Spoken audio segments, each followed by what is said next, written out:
Hello बच्चों, आप करेंगे question 18। A dealer get ₹940 more if instead of selling price a table at loss 10%, it is sold at a gain of 10%, find the cost price of the table. Question में आपको cost table की cost price आपको बतानी है। तो सबसे पहले जो हमें क्वेश्चन में बोला गया है उसी को हम लेट कर लेंगे। Let cost price of table be x, यानी टेबल की कॉस्ट प्राइस क्या होगी, एक्स होगी। अब यहाँ पे बोला गया है 940 रुपीज़ का क्या हुआ, गेन हुआ है। कब हुआ है?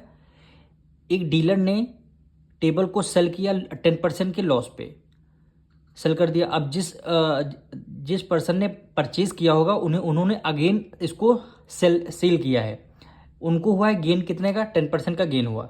यानी टेबल को एक बार खरीदा गया है, एक बार बेचा गया है। तो पहले वाले जो पर्सन थे उनको लॉस हुआ है 10% का, दूसरे वाले पर्सन थे उनको गेन हुआ है 10% का। तो ये आपको कॉस्ट प्राइस ऑफ टेबल बताना है। तो सबसे पहले यहाँ पे हम सेलिंग प्राइस का फॉर्मूला लगाएंगे। सेलिंग प्राइस का फॉर्मूला क्या, अगर आपको निकालना हो तो क्या होता है, 100 प्लस, सबसे पहले हमें क्या हुआ है, लॉस हुआ है, तो लॉस माइनस लॉस परसेंटेज लगाएंगे। लॉस परसेंटेज डिवाइड कर देंगे किससे, 100 से, और मल्टीप्लाई किससे करते हैं, कॉस्ट प्राइस से। ये फॉर्मूला है सेलिंग प्राइस। अब इसमें फॉर्मूले में सारी वैल्यू पुट कर देंगे। अब 100 को एज इट इज़ हमने लिख दिया, प्लस यहाँ पे होगा माइनस, क्योंकि यहाँ पे लॉस हुआ है। माइनस कितने परसेंट का लॉस हुआ, 10% का लॉस हुआ है। डिवाइड कर देंगे 100 से, और मल्टीप्लाई कॉस्ट प्राइस हमने एक्स सेलेक्ट किया है। इसको जब आप सॉल्व करेंगे, 100 में 10 माइनस करेंगे कितना आएगा, 90, और ये x मल्टीप्लाई में है तो 90x आ जाएगा। और यहाँ पे क्या आ जाएगा डिनोमिनेटर में, ये आपका 100 आ जाएगा। ये आपका हुआ है, ये आपका आंसर आया है लॉस के केस में। अब सेकंड आंसर आप सेलिंग प्राइस का दोबारा आप लगाएंगे, किसमें, एक बार आपको लॉस हुआ था, एक बार आपको क्या हुआ था, गेन हुआ था। तो इस बार गेन का फॉर्मूला लगाएंगे, यानी 100 प्लस में आएगा गेन, यानी गेन परसेंट, डिवाइड कर देंगे किसको, 100 से, मल्टीप्लाई कॉस्ट प्राइस। अब यहाँ पे 100 प्लस गेन परसेंट कितना हुआ, 10% गेन हुआ है। डिनोमिनेटर में क्या आ जाएगा, 100 आ जाएगा, मल्टीप्लाई कॉस्ट प्राइस हमें क्या पता है, एक्स पता है।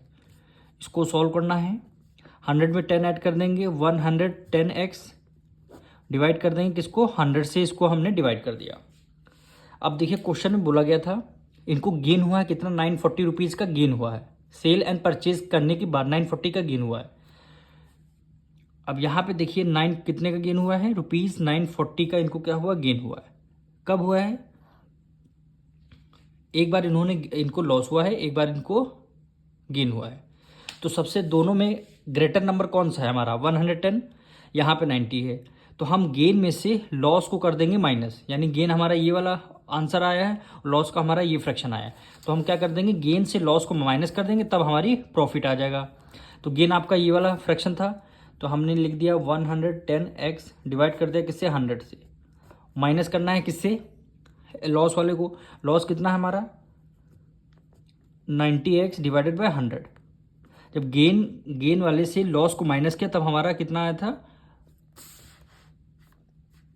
940 रुपीज़ का क्या हुआ था, गेन हुआ था। तो हमें यहाँ पे 940 होगा, हमारा आंसर 940 होगा। अब इसको हमें सॉल्व करना है, तो हमारी कॉस्ट प्राइस की वैल्यू पता चल जाएगी।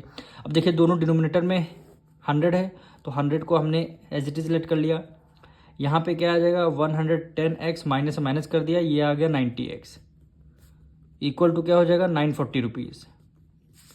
अब 110 को 90 से अगर आप माइनस कर देंगे कितना आ जाएगा, 11 में से 9 गया कितना, 20, यानी 20x डिवाइड कर देंगे किससे, 100 से, इक्वल टू 940। अब हमें क्या x की वैल्यू फाइंड करनी है, तो 940 को हमने एज इट इज़ लिखा, 100 है डिवाइड में, ये आपका आ जाएगा मल्टीप्लाई में, और 20 इधर मल्टीप्लाई में है, ये आपका आ जाएगा डिवाइड में। तो आपका देखिए 0 से 0 आपका कैंसिल हो जाएगा, 2 1 ज़ा 2, 2 4 ज़ा 8, 1 कैरी गया, 2 7 ज़ा 14, यानी x इक्वल टू कितने रुपीज़ आएगा, 4700 रुपीज़। यानी कॉस्ट प्राइस कितनी आ गई टेबल की, 4700 रुपीज़ क्या आ गया, आपका आंसर आ गया। अब मिलेंगे नेक्स्ट वीडियो में।